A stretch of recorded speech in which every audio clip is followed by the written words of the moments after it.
సాయిరామ్. సాయి గ్రంథ పారాయణము 11వ రోజు 3వ అధ్యాయము. ఈ 3వ అధ్యాయములో రోహిలా కథ బాబా యొక్క అమృతతుల్యమగు పలుకుల గురించి తెలుసుకుందాము. గ్రంథ పారాయణము మొదటి నుంచి చూడని వారు ఈ ఛానల్ని సబ్స్క్రైబ్ చేసుకోండి. నేను చేసిన ప్రతి వీడియో మీకు చేరుతుంది. ఇక రోహిలా కథ విన్నచో బాబా ప్రేమ ఎట్టిదో బోధపడును.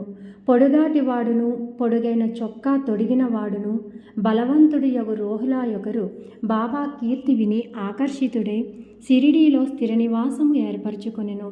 రాత్రింబవళ్ళు ఖురానులోని కల్మాను చదువుచు అల్లాహు అక్బర్ అని ఆబోతు రంకువేయునట్లుగా బిగ్గరగా అరచుచుండెను.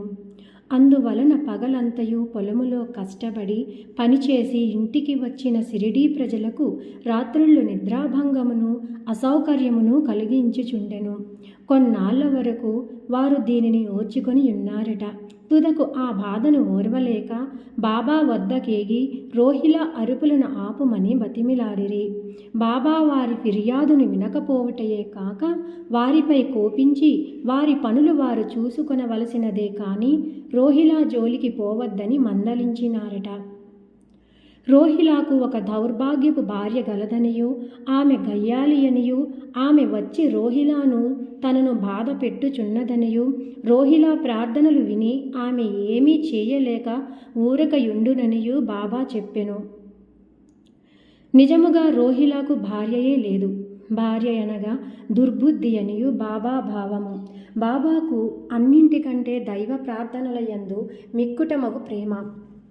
అందుచే రోహిలా తరపున వాదించి ఊరిలోని వారి నోపికతో ఓర్చుకొని ఆ అసౌకర్యమును సహింపవలసినదనియు అది త్వరలో తగ్గుననియు బాబా బుద్ధి చెప్పినారట.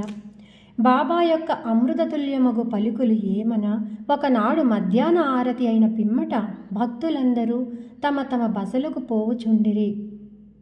అప్పుడు వారికి బాబా ఈ క్రింది విధముగా ఉపదేశం ఇచ్చినారట. మీరు ఎక్కడ యున్నను ఏమి చేయుచున్నను నాకు తెలియనని బాగుగా జ్ఞాపకముంచుకొనుడు. నేను అందరి హృదయములను పాలించువాడును, అందరి హృదయాలలో నివసించేవారును. నేను ప్రపంచమందుగల చరాచర జీవకోటిని ఆవరించియున్నాను. ఈ జగత్తును నడిపించుచున్నాను. సూత్రధారిని నేనే. నేనే జగన్మాతను. త్రిగుణముల సామరస్యమును నేనే.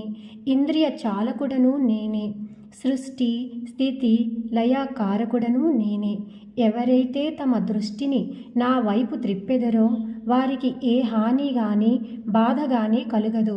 నన్ను మరచిన వారిని మాయ శిక్షించును.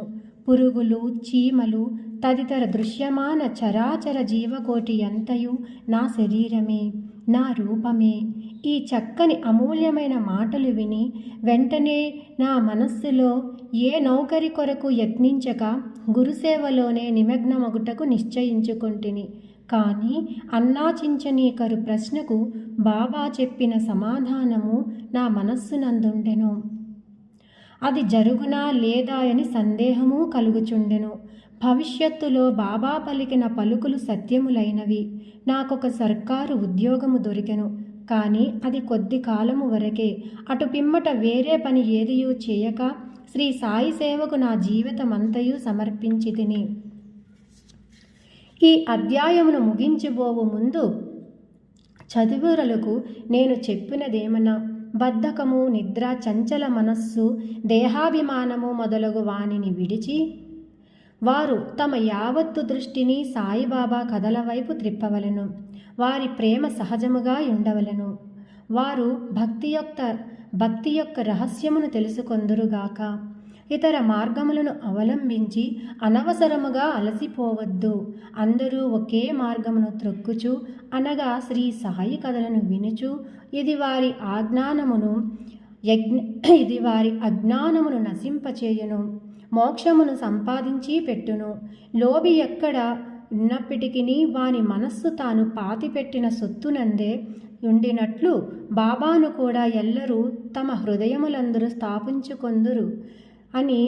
అయితే ఈ గ్రంథ రచనను రచించినటువంటి హేమడ్ పంత్ గారు ఈ పలుకులను మనకి ఈ విధముగా ఈ గ్రంథము ద్వారా తెలియపరుస్తున్నారండి. అయితే ఈ అధ్యాయంలో రోహిలా కథ బాబా యొక్క అమృతతుల్యమగు పలుకుల గురించి మనము తెలుసుకున్నాము కదా. ఇంతటితో 3వ అధ్యాయము సంపూర్ణము. తదుపరి 4వ అధ్యాయము మరలా తెలుసుకుందాము. అంతవరకు శ్రీ సద్గురు శ్రీ సాయినాథార్పణమస్తు. స్వస్తి.